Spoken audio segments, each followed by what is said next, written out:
10個香港人入邊，有10個聽到呢段旋律都會即刻諗起雪糕車、軟雪糕同埋一條長長嘅人龍。冇錯，今集嘅主角就係富豪雪糕車。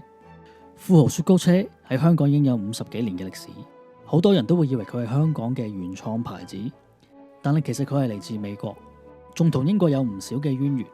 今集就想同大家講下富豪雪糕車同埋雪糕車嘅歷史，仲會講下你哋可能未必知道有關富豪雪糕車嘅冷知識。大家好，歡迎嚟到流量密碼案內所。喺睇片之前，麻煩大家俾個 like、share 同埋 subscribe。另外，我哋已經開通咗 Superfans 超級感謝功能。如果大家都中意呢條片，可以用 Superfans 支持一下呢個頻道，創作更加多嘅題材。1920年喺美國俄亥俄州，一個叫做哈利帕特嘅人首創咗全球第一部雪糕車，佢仲推出咗自家品牌 Good Humor。佢嘅 idea 非常之簡單同埋土炮，就係將載滿雪條同埋雪糕嘅雪櫃放喺貨車上面，然後揸到去公園旁邊或者住宅區一帶進行銷售。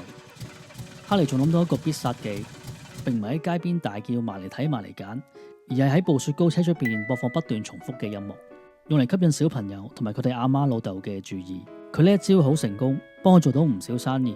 雖然呢部車唔可以即場製造雪糕，但已經成為咗現代雪糕車嘅雛形。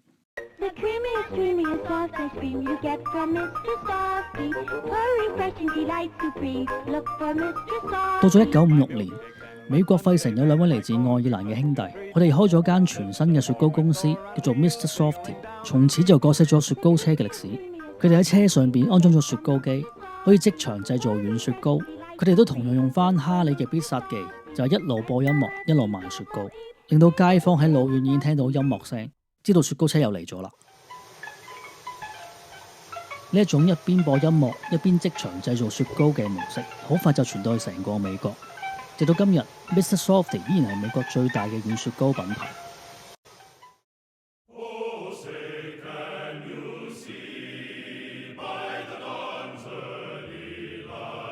到咗1959年 ，Mr. Softee 正式登陸英國。喺短短2年間，佢哋嘅雪糕車已經進駐咗多個英國城市，記咗美式軟雪糕嘅潮流。而面對美國軟雪糕嘅品牌衝擊，英國本土牌子 Walls 喺1960年代初就有樣學樣，整咗個新嘅軟雪糕牌子叫做 Mr. Whippy。佢哋照抄 Mr. Softee 嘅雪糕車經營模式，連個名都抄埋，同樣開頭係叫做 Mr。佢哋唔單止模仿，仲超越埋 Mr. Softee。喺1960年去到1970年間 ，Mr. Whippy 喺英國嘅市場佔有率已經超越咗 Mr. Softee， 做咗龍頭大哥。雪糕車嘅數目有成150架，足足係 Mr. Softee 嘅5倍。鏡頭轉翻去香港，喺1970年，創辦人唐學元、何敬元同埋 Ted Zhu 買入咗 Mr. Softee 喺香港嘅特許經營權。雪糕車嚟咗香港之後，創辦人一心想俾人一種高級雪糕嘅感覺，就改咗一個好架勢嘅中文名，叫做富豪雪糕，一直沿用到而家。話說佢哋3個喺60年代一次英國旅行期間，喺一個公園旁邊見到一大班小朋友喺雪糕車旁邊排隊買雪糕。佢哋突然間個腦叮一叮，覺得呢盤生意有得諗。之後佢哋 research 發覺，原來買一杯軟雪糕嘅利潤係可以去到60%。There's an ice cream van there. Silly. Just 2 ice cream. Yeah. The bloody £9 for 2. 於是就落重注投資，3個人就夾錢買入咗香港特許經營權，雪糕廠房就開喺沙田嘅火炭，正式開始咗香港富豪雪糕嘅生產同埋營運。當時嘅香港係從未有過雪糕車呢樣嘢，咁新奇嘅玩意登場，佢哋就好咗吉日，揾咗一個大日子，就1970年大除夕嘅夜晚隆重登場。香港史上第一部富豪雪糕車就喺荃灣大河道球場旁邊亮相。根據網上綜合資料，當時一杯軟雪糕以開張優惠價賣5毫子，1粒鐘就賣出咗1600杯，十分之犀利。除翻開，即係1分鐘賣26.7杯。不過實際我就唔知點樣做得到。眼見雪糕車咁受歡迎，喺1970年代中，富豪雪糕車成功向當時市政局申請，仲批出咗16個流動雪糕車嘅經營牌照。當時一部雪糕車嘅造價要20萬，而同期市區唐樓或者新市鎮嘅上車盤售價大約係1萬至2萬蚊港幣，亦即係一部雪糕車嘅成本足足可以 full pay 10幾20個單位，可以睇得到當時嘅投資係幾咁龐大。時間去到2008年，創辦人何敬元宣布退休同埋移民去澳洲，佢將旗下嘅富豪雪糕嘅業務轉手。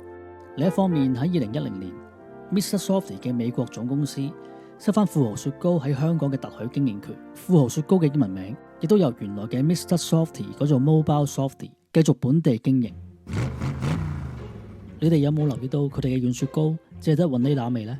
其實唔係佢哋保守或者創意唔夠，而係因為法例嘅規限。根據香港食品衛生條例，每部雪糕車只可以容納有限嘅物件，其中包括一部軟雪糕機、一個洗手盤同埋2個冰箱。所以喺空間限制之下，只可以獨沽一味買一種軟雪糕嘅味道。而雲呢拿就成為咗最受歡迎、最穩陣嘅選擇。雖然話雪糕車只係得一款軟雪糕口味，不過原來每到農曆新年都會變成咗士多啤梨味嘅軟雪糕，成為咗期間限定。唔知大家有冇試過呢？而除咗軟雪糕之外，車上面仲有3種嘅產品：果仁甜筒、蓮花杯同埋珍寶橙冰。講到軟雪糕，好多人都有一個問題，就係軟雪糕同埋普通雪糕有咩唔同呢？答案其實好簡單，普通雪糕即係硬雪糕，兩者嘅原材料其實都係差唔多，主要都係由脫脂奶粉、忌廉同埋雪糕漿製成，但係製作嘅方法就有啲唔同。硬雪糕整完之後就要即刻放入雪櫃冷藏，而軟雪糕就即做即食，質地更加滑，但係溫度就比較高啲。而富豪雪糕仲更加加入咗美國嘅奶粉同埋牛油，令到每一啖都更加細滑同埋有啲奶香。所以富豪雪糕強調每日為你新鮮製造，我諗就係咁嘅原因。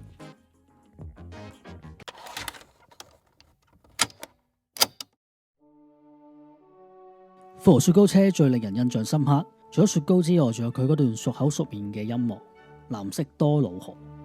50幾年嚟，雪糕車播放嘅音樂一直都係1866年一位奧地利音樂家寫嘅《藍色多瑙河》。其實當年美國 Mr. Softee 總公司俾咗好多隻歌做雪糕車嘅主題曲，但係富豪雪糕車嘅老闆唔係識咁多古典音樂，佢哋淨係識藍色多瑙河，所以就用咗佢做招牌音樂，一用就係50幾年。由於節奏明快，辨識度又高，形成咗品牌獨有嘅聲音記憶。心理學研究就話，熟悉又輕快嘅旋律係可以刺激腦部分泌更加多嘅多巴胺，係一種令人開心同埋興奮嘅神經物質。俾人哋一聽到呢隻音樂，就知道有得食雪糕啦。除咗富豪雪糕車之外，其實阿波羅雪糕都係香港人嘅集體回憶。如果大家都有興趣阿波羅雪糕嘅歷史，撳個 like 話我知。照舊方法，如果夠500個 like，我就會另開一集講講阿波羅雪糕嘅歷史。